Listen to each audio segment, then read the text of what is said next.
This is Radhika. I am going to discuss about power electronics video lecture.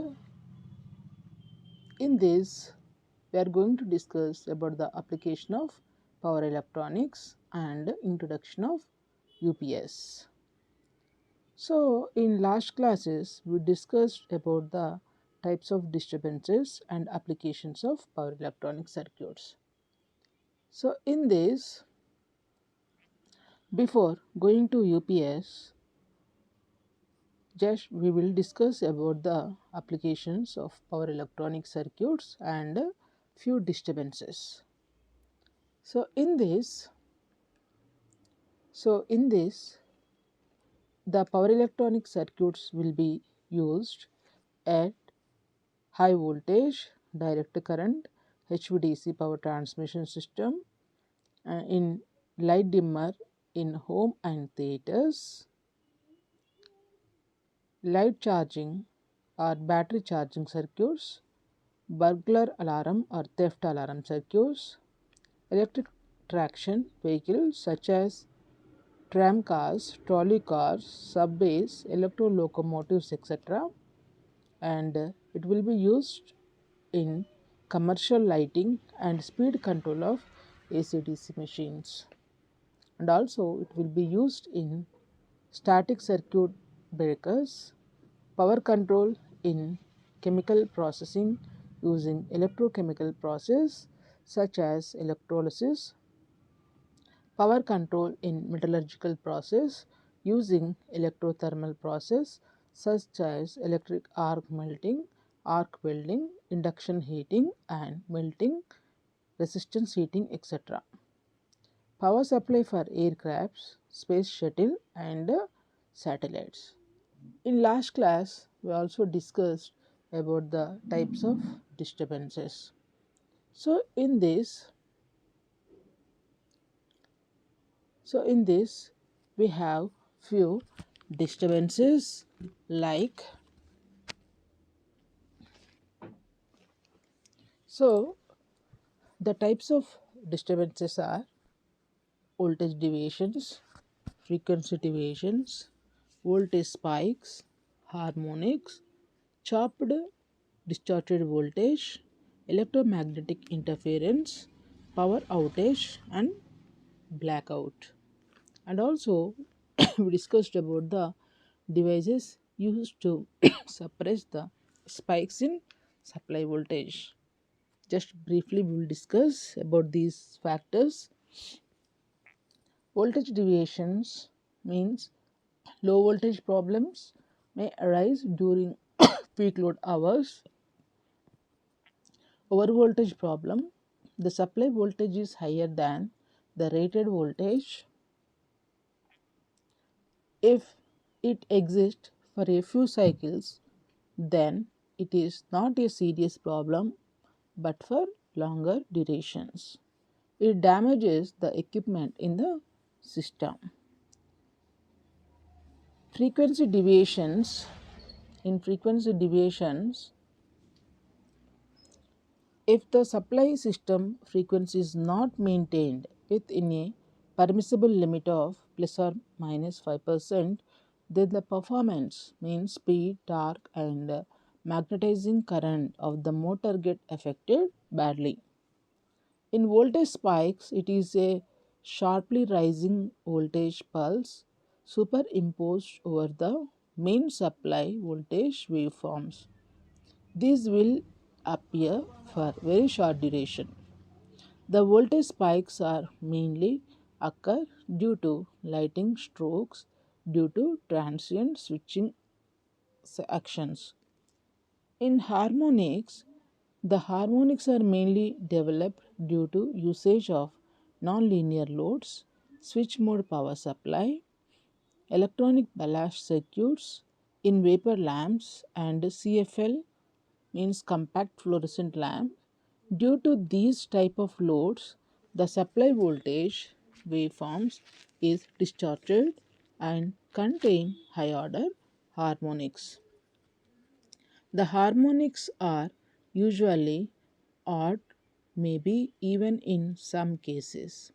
It is not same in positive and negative half cycles.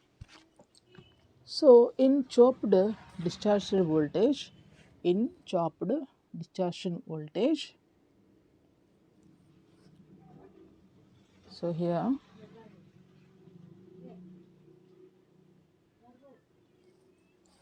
in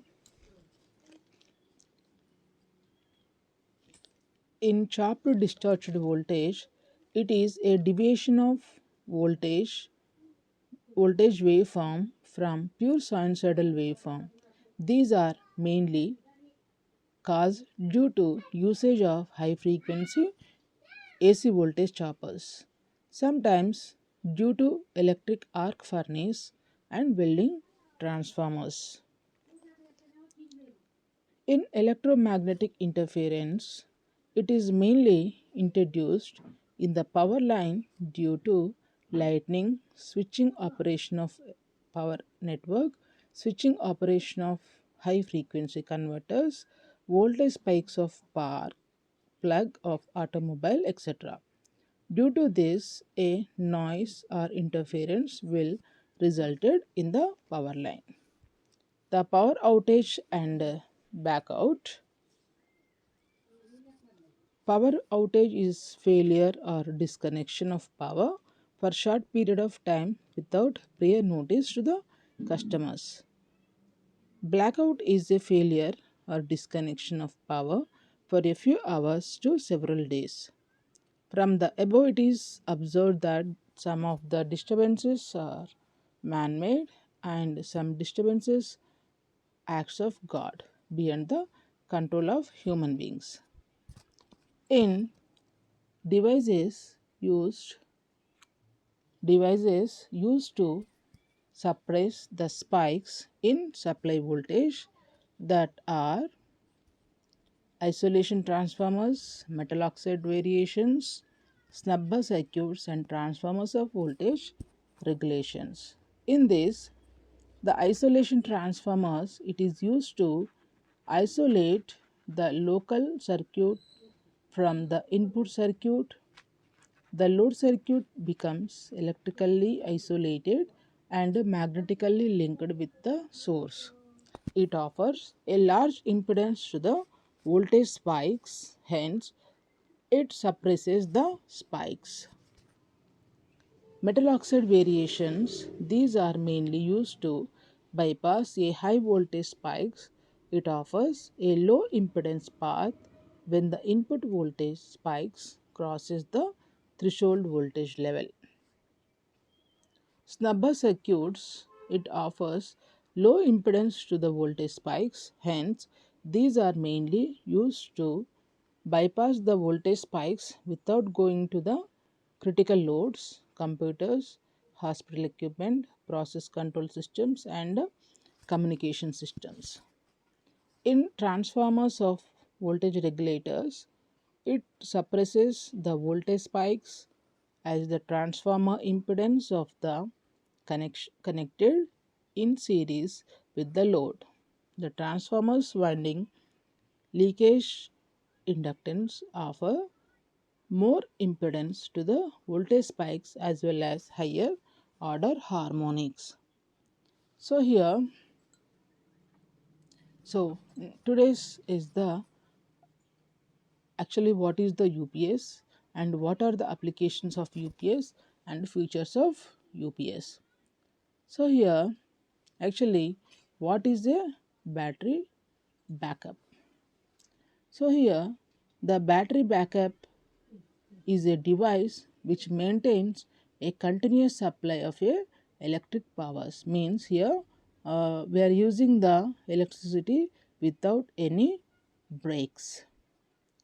And also the battery backups critical loads like computer, communication equipment, biomedical instrumentation systems, surgical and post surgical medical equipments. Mainly the backup systems are used in computers for backup the data, and it will be used in communication equipments, and it will be used in biomedical instrument systems, in surgicals in hospitals and post surgical medical equipments.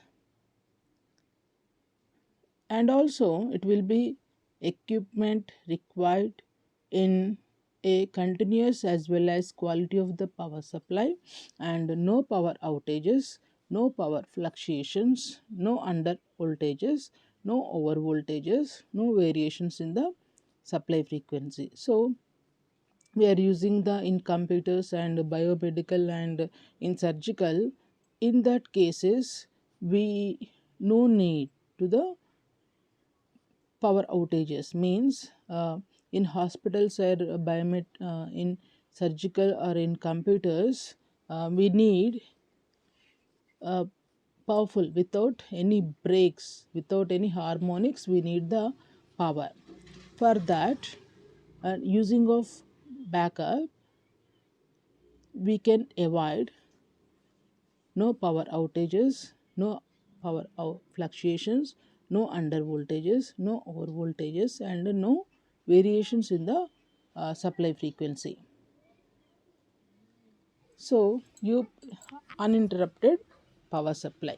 Uninterrupted power supply means it is called UPS, uninterrupted power supply. So, here in this, actually, what is the uninterrupted power supply UPS? Actually, what is the need?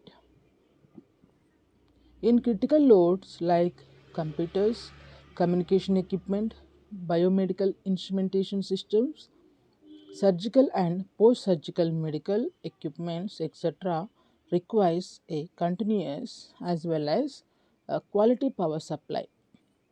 These loads cannot tolerate power outages, power fluctuations, over or under voltages, and variations in the supply frequencies. Hence, an additional device is needed to supply the power to the critical loads without power failures. Even for a moment, such a device is called UPS. So, here in this, an uninterrupted power supply, UPS is a source. It is sometimes called a battery backup. It is a separate source when utility power is not available, and UPS is connection between the source of power and the load. When a power failure occurs, the UPS will effectively switch on from its own power source almost instantaneously. This is the block diagram for UPS. So, here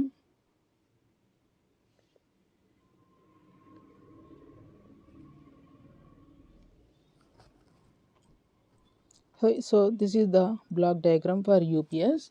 In this, it has the input.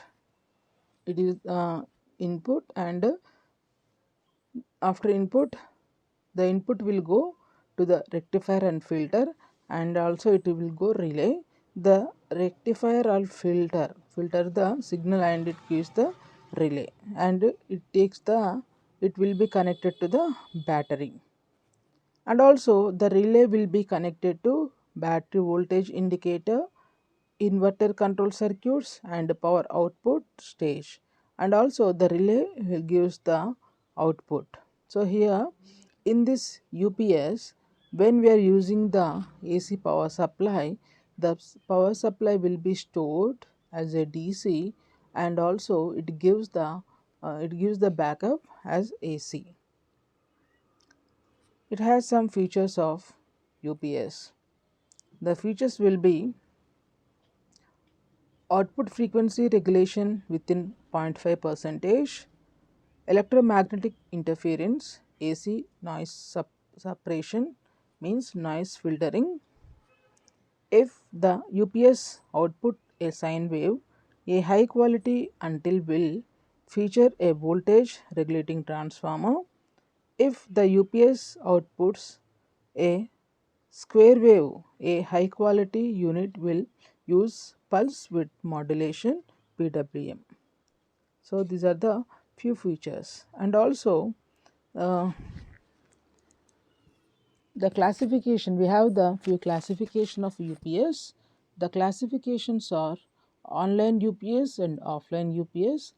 These two are further classified as offline preferred type, offline interactive type, online preferred type UPS. Now we will watch the one YouTube video lecture about the basics of UPS and interconnection of UPS. So here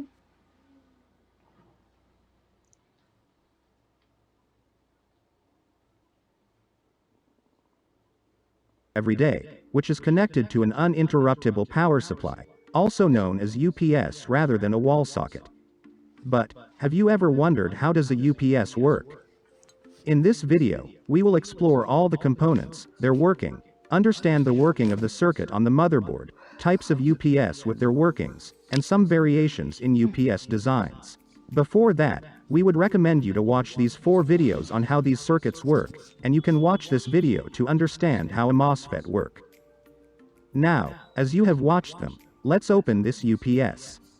As you can see, there is a battery, transformer, and a motherboard. There is also a daughter board for the front panel. Let's look at the components and their wiring.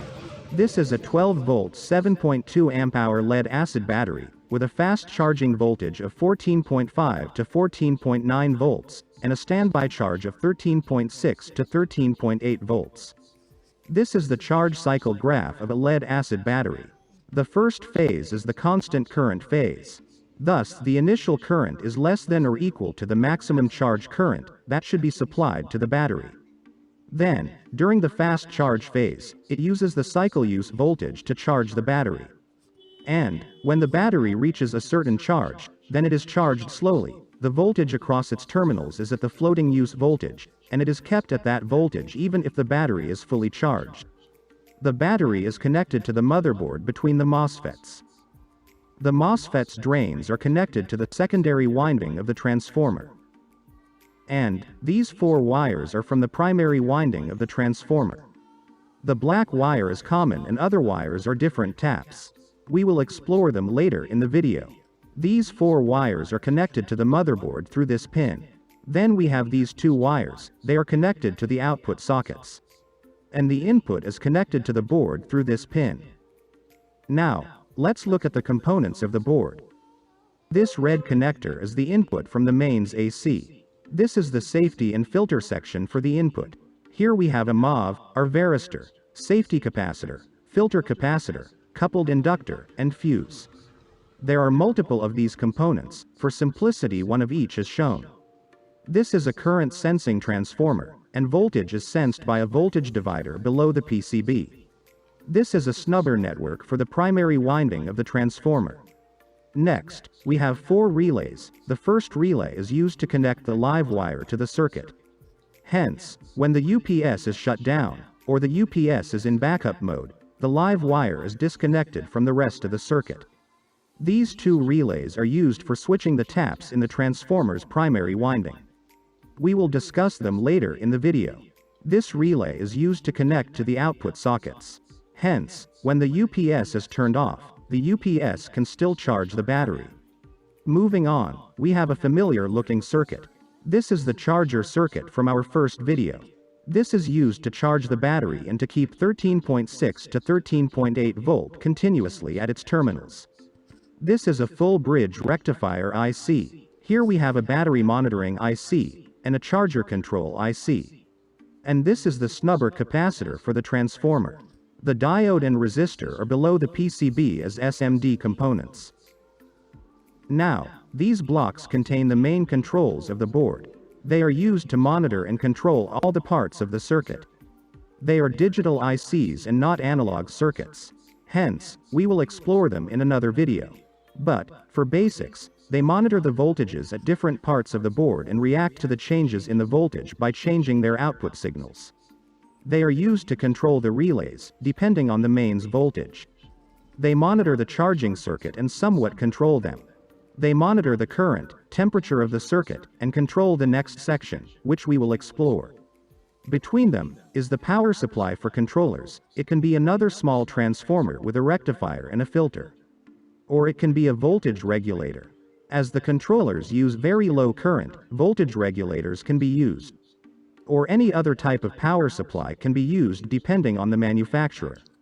This is a buzzer. It produces a sound to indicate the state of the UPS. Now, the last part of the board contains an inverter.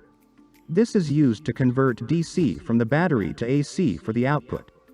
These are the connection for battery terminals, and these are the terminals for the load. The back of the power MOSFETs is connected to its drain terminal, hence we use the heatsink as a terminal, and connect it to the transformer's secondary winding. The current flowing through the MOSFETs is high. For example, we have a 13.6 volts peak voltage, and the output requires 340 volts peak voltage. The voltage is increased by 25 times. Thus we need 25 times the output current at the input.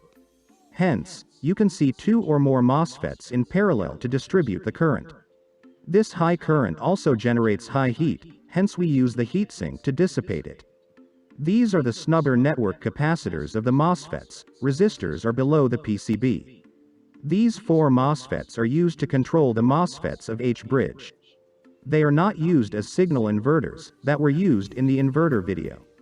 The signal to these MOSFETs is provided by the controller, thus the controller can provide an inverted signal also.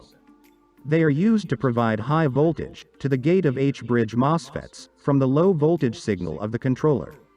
Also, you can see there are more 3 MOSFETs. These are the temperature sensors. They are used to monitor the temperature of the MOSFETs. Now, let's explore why the transformer has 4 wires. Let's say this is the primary winding of the transformer, and it is made of 36 turns. Also, here we will refer to the peak voltage of the mains, that is, 340 volts, the 240 volts is the RMS voltage. Now, let's apply 360 volts to the winding, thus the windings will have 10 volts per turn. That is, there is a voltage difference of 10 volts between each turn. Now, if we measure the voltage across neutral and second turn, we will get 350 volts, as there is 10 volts dropped each turn. Similarly, if we measure between neutral and third turn, we will get 340 volts. Now, let's apply 320 volts between neutral and third turn. The voltage per turn is 9.4, but let's assume it as 10 volts per turn for simplicity. As reducing a turn dropped the voltage by 10, thus, if we add a turn the voltage will increase by 10 volts. Hence, if we measure between the neutral and second turn, we get 330 volts. Similarly, the voltage between the neutral and first turn will be 340 volts. The increase in voltage happens because the changing voltage in 34 turns of the windings induces a changing magnetic field, which induces the changing voltage in all the 36 turns of the windings. It's like a transformer that has 34 turns in the primary winding and 35 or 36 turns in the secondary winding. And here we have only one winding with different taps, but the same principle follows. This is how an autotransformer works. The output terminals are moved across the winding to change the output voltage. Similarly, this transformer is used to change the voltage for desired output. And the desired output is 340 volts.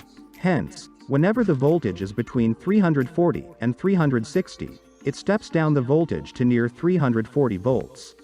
And, whenever the voltage is between 340 and 320 volts, it steps up to near 340 volts.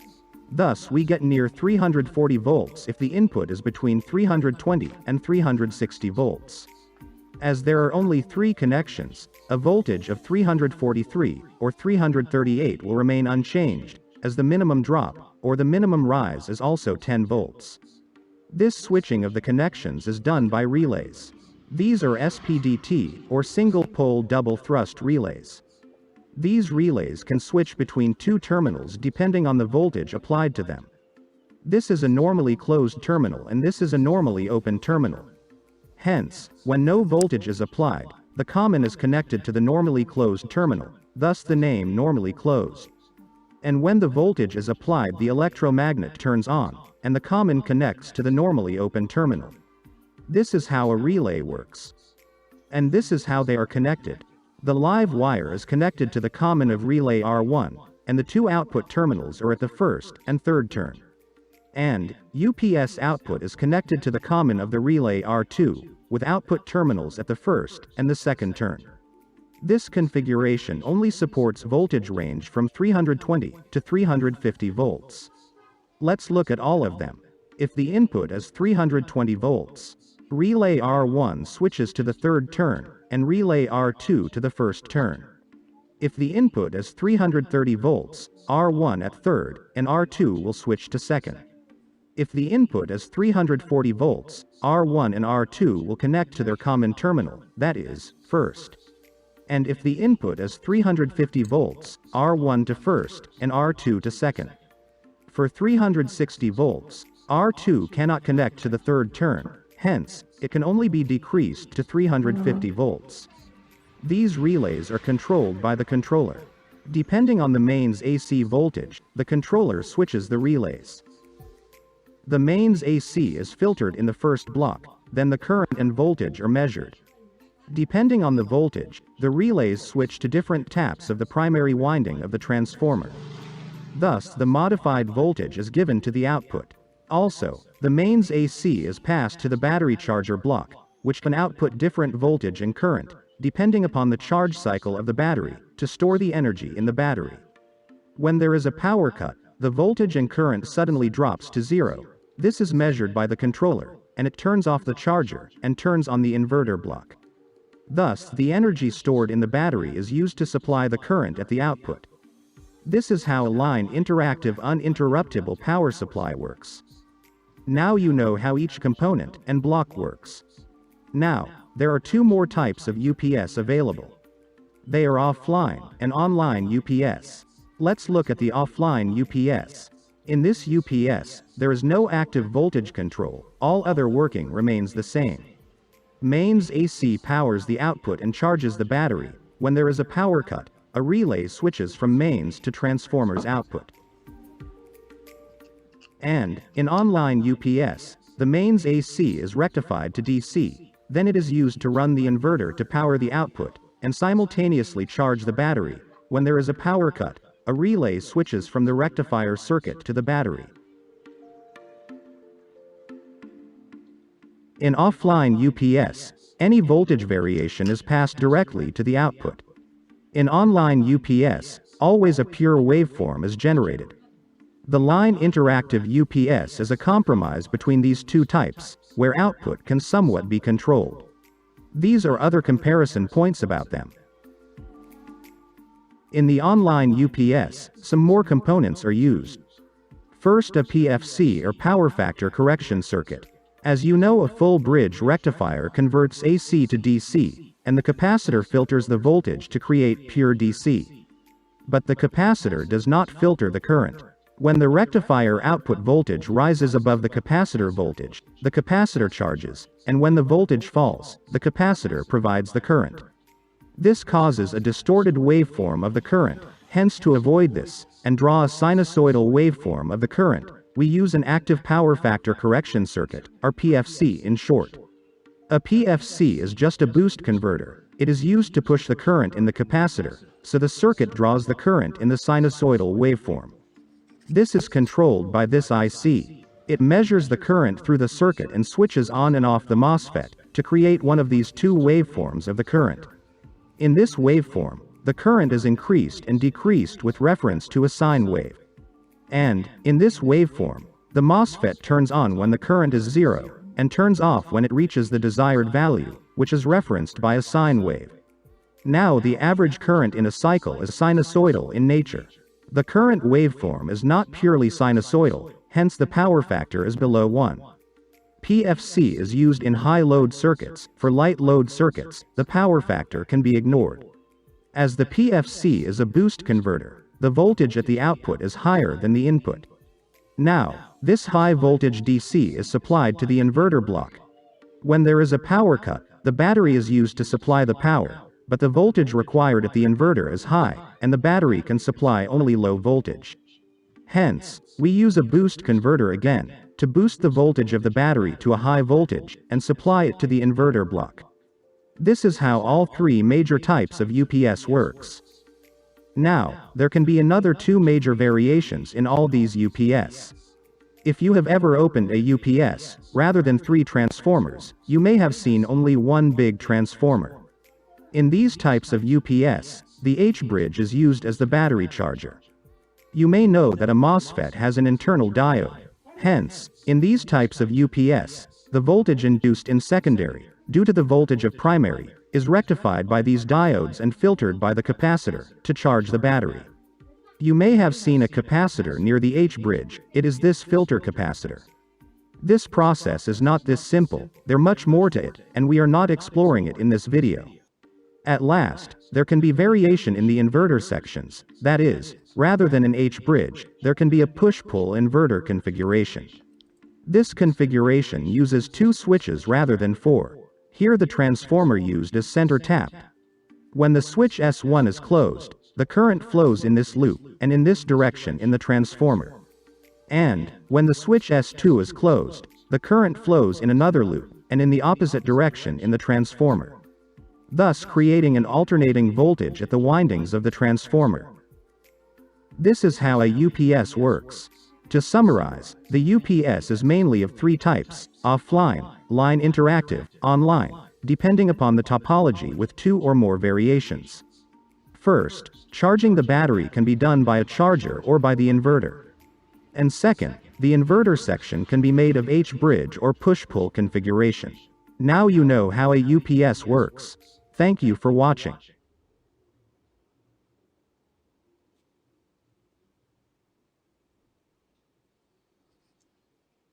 So now we watched the YouTube video about how the UPS works. So here we have few features about UPS, that are the output frequency regulation within 0.5 percentage, and electromagnetic interference AC. Noise suppression means the noise will be filtering, and if the UPS output a sine wave, a high quality unit will features a voltage regulating transformer. If the UPS outputs a square wave, a high quality unit will use pulse width modulation. And the summary is, here we learned about introduction of UPS, application of UPS, and features of UPS. And here we have few quiz questions. What is means of UPS? That is uninterrupted power supply. And here we have another few quiz questions, and we have the frequently asked questions. What is the need of UPS, and mention its applications, and state any four features of UPS. So this is the today's class. In next class we are going to discuss about the online UPS and offline UPS. Thank you.